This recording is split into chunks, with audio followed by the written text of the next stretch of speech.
चलिए और बाजार को समझने की और बेहतर कोशिश करते हैं। हमारे साथ नए मेहमान जुड़ गए हैं, बाजार विशेषज्ञ तपन जोशी जी। तपन जी, बहुत बहुत स्वागत है आपका बोनस पर। सबसे पहले तो सर आपका पहला रिएक्शन, पहली प्रतिक्रिया, कैसा आपको बजट लग रहा है? देखिए, बजट की बस तो सही चल रही थी, एंड में पार्किंग में एक्सीडेंट हो गया, वही हुआ जो नो एज में पूरा बजट है। ओवरऑल तो कोई प्रॉब्लम नहीं थी, लेकिन जो एसटीटी का जो मामला आया उसमें ही बजट को अच्छा नहीं लगा। देखो, at the end of the day no sentiment पे चलता है बाजार, और हमें भी पता है कि किस तरह से कैपिटल मार्केट में ऑलरेडी काफी हद तक टैक्स लगाए जा रहे थे, और ये एसटीटी एक तरह से नो इनिशियली लगाया था, फिर उसको भी बढ़ाते जा रहे, कैपिटल गेन भी बढ़ाते गए, तो वही बाजार को पसंद नहीं है। अदरवाइज बाकी सब जो भी डेवलपमेंट हुए वो पॉजिटिव थे। ऑफ कोर्स लॉन्ग टर्म में तो कोई डाउट नहीं है, जो भी पॉलिसीज आई है पूरा लॉन्ग टर्म एंगल सोच के।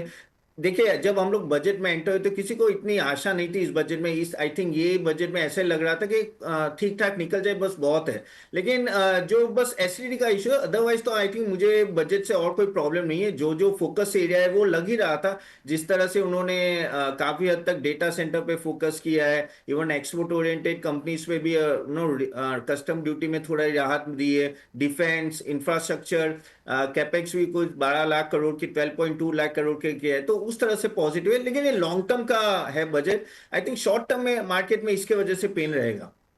सर, इस बजट के बाद आप अपने निवेशकों के पोर्टफोलियो या आपका जो नजरिया बदला, कैसे रीस्ट्रक्चर कर रहे हैं? कौन से सेक्टर्स ऐसे होंगे जिन पे आपका फोकस बढ़ जाएगा, कौन से सेक्टर ऐसे होंगे जो आपकी जो वॉच लिस्ट थी उससे अब आप उसको हटा देंगे, या जैसा चल रहा था वैसा ही चलता रहेगा?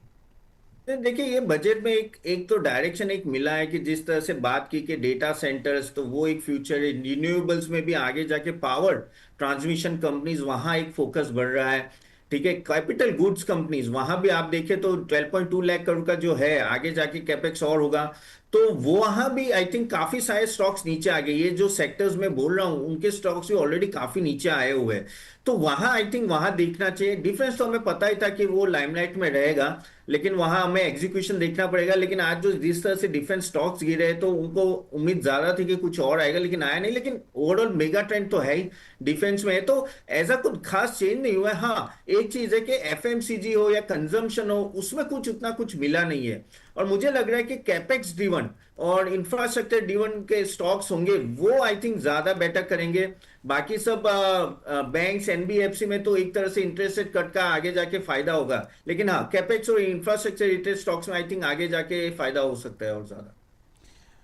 सर, तो जो सेक्टर्स आपने चुनिंदा बताए हैं, जिसमें आपने कहा कि रिन्यूअल पे हमारा ध्यान होगा, डेटा सेंटर पर जो बात की, कुछ एक चुनिंदा स्टॉक्स जो आपको लगता हो कि अब मौजूदा करेक्शन में अट्रैक्टिव हो गए हैं, वैल्यूएशन वाइज अच्छे हो गए हैं और इनको अब पिक कर लेना चाहिए, उठा लेना चाहिए? जी, एक सेक्टर का मैं बोलना भूल गया कि ईएमएस सेक्टर आप देखिए, 40,000 करोड़ का पीएलआई स्कीम का ऑलरेडी इलेक्ट्रॉनिक्स में भी एक्सपेंशन हुआ, एक्सटेंड किया है इन लोगों ने।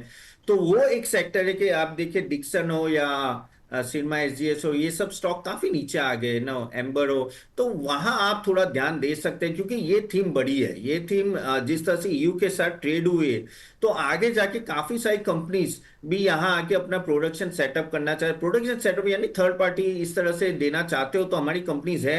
हम ऑलमोस्ट 3% है वर्ल्ड का, अगर हम लोग बात करें आउटपुट में, जब चाइना 40% है, तो we are long way to go. तो ईएमएस सेक्टर एक फोकस कर सकते हैं। कैपिटल गुड्स में जैसे हमने बात की, एबीबी हो या सीमेंट्स हो, आप देखिए ये सब काफी करेक्ट हो चुके हैं, तो वहां ध्यान दीजिए, क्योंकि पावर का सेक्टर आई थिंक वो चलना चाहिए। ऑफ कोर्स रिन्यूएबल सेक्टर भी आगे आ रहा है, लेकिन ट्रांसमिशन कंपनीज और जो ट्रांसफॉर्मर्स बनाते वहां एक तरह का पुश आएगा।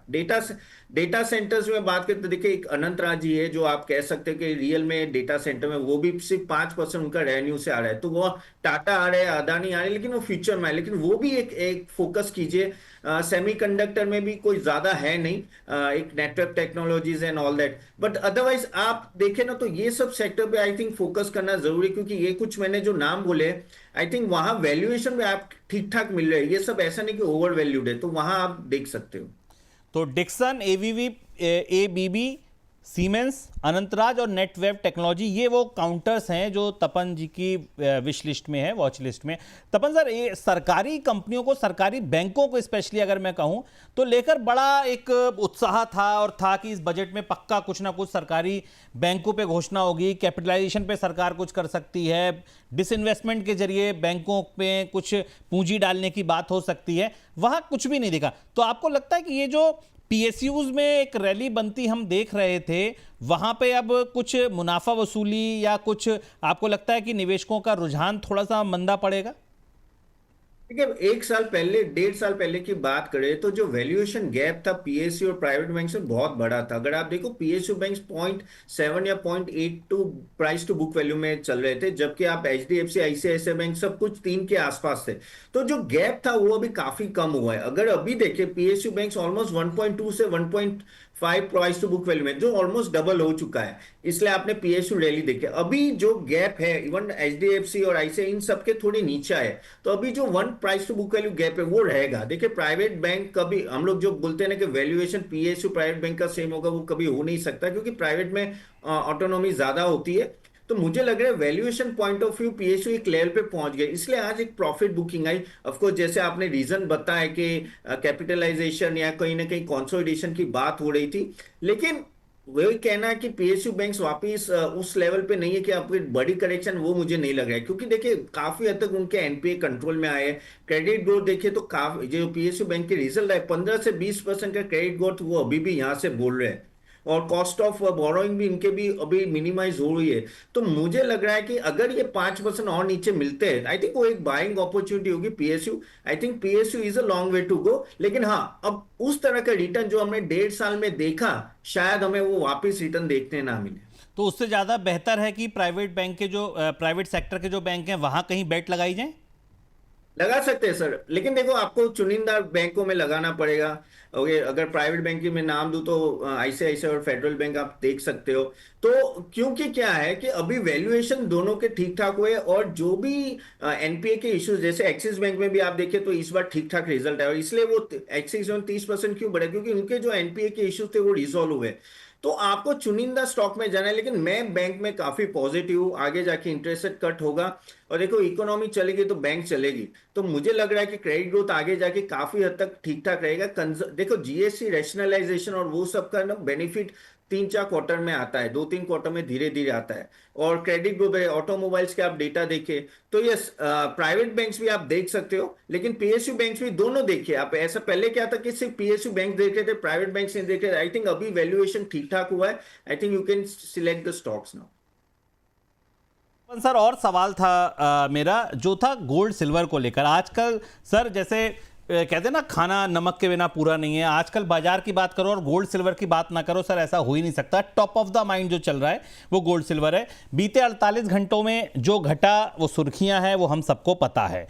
क्या आपको लगता है, आपने चार्ट्स पे देखा हो, फंडामेंटल आप देखते हैं, गोल्ड सिल्वर आपको अब कहीं टिकता रुकता दिख रहा है, कोई सपोर्ट अपोर्ट दिख रहा है, या सर आपको भी लग रहा है ये तो स्लाइडर है और नीचे तक ही ये भी झूला और लंबा चलना है?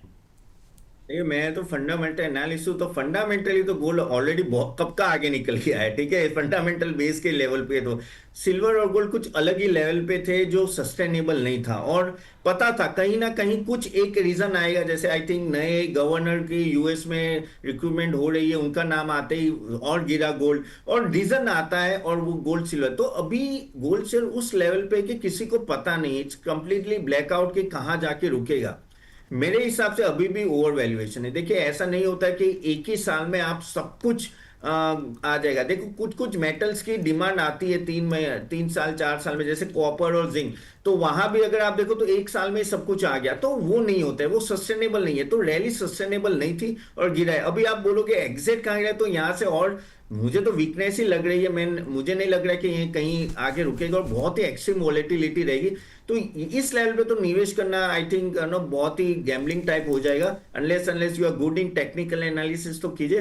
But I be staying no away from gold and silver. और क्योंकि गोल्ड एंड सिल्वर इतना गिर रहा है, तो बाकी बेस मेटल में भी आप देखिए काफी गिरावट आई है। तो ओवरऑल मेटल सेक्टर एक ऐसा सेक्टर है, आई थिंक दूर रहे तो ज्यादा अच्छा है।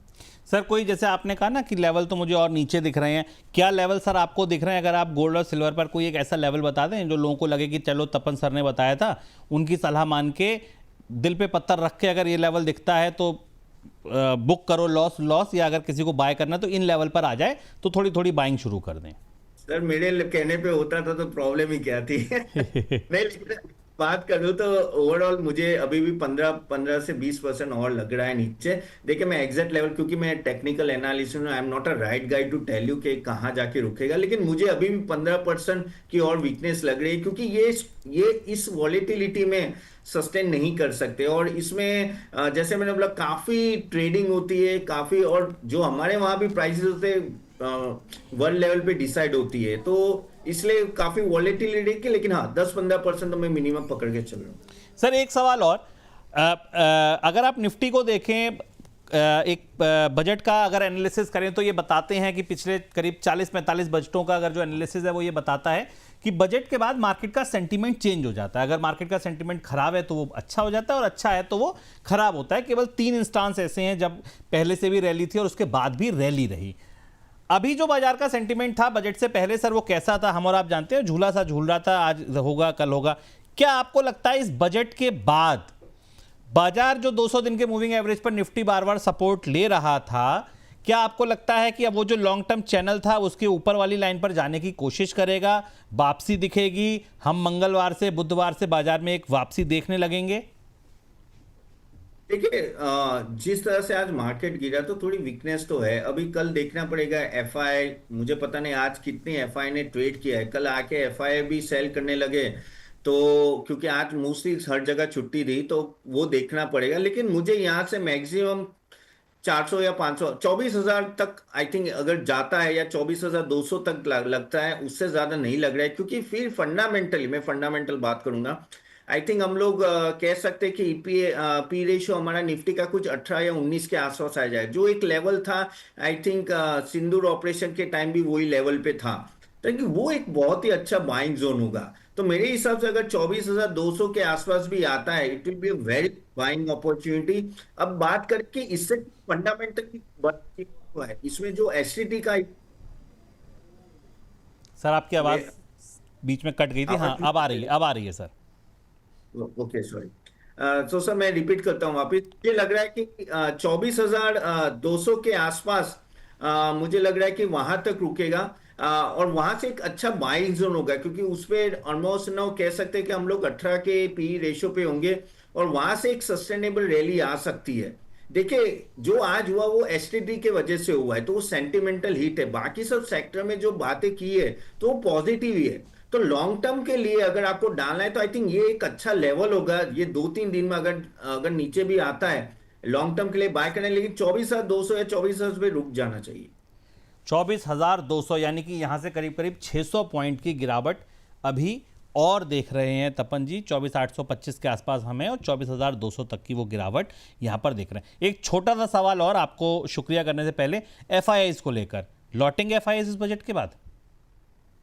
डिफिकल्ट है। देखिए एफआईआई को ये टैक्सेशन जिस तरह से हम लोग करते हैं ना, देखो एक सिंपल सी बात हो, तो हर साल हमारे सर पर तलवार एक ही लगती है कि इस बार कैपिटल गेन और long term capital gain STT में क्या होगा, और वो मार्केट को पसंद नहीं आता है। और हमारा जो टैक्सेशन है ना, कभी हम लोग सडनली कैपिटल गेन बढ़ाते, कभी कभी एसटीटी बढ़ा देते हैं, और जो टैक्सेशन इंडिया का है वो I think one of the highest है वर्ल्ड में। अभी हमारे उनको मार पड़ रही है, एक तो करेंसी हमारा वीक हो रहा है, ऊपर से ये सब टैक्सेशन ज्यादा है, और ऊपर से अर्निंग सीजन नहीं चल रहा है। अपना अर्निंग सीजन इतना भी अच्छा नहीं था, तो क्यों आएंगे? बाकी सब मार्केट काफी कंपैरेटिवली नो चीप है। अगर हम लोग 20 के पी पे भी है, आप चाइना, इंडोनेशिया, ताइवान देखिए तो वो 15 या 16 के पी पे मिल रहे हैं। तो मुझे तो डिफिकल्ट लग रहा है, अनलेस एंड अनलेस हमारा अर्निंग सीजन रिकवर हो, जो ये सीजन में नहीं हुआ, तब तक मुझे डिफिकल्ट लग रहा है कि एफआई आएंगे। तो एफआई यही ट्रेडिंग करेंगे, 24,200 500 के बाद बाय करेंगे, 25,500 में सेल करेंगे, वही रेंज में घूमेंगे। लेकिन लॉन्ग टर्म पैसा मुझे अभी भी डिफिकल्ट लग रहा है आना। लॉन्ग टर्म पैसा अभी भी डिफिकल्ट लग रहा है। तपन सर बहुत बहुत शुक्रिया जुड़ने के लिए, तमाम सेक्टर्स पर, शेयरों पर राय देने के लिए, पोर्टफोलियो कैसे सजाया जाए ये बताने के लिए बहुत बहुत शुक्रिया।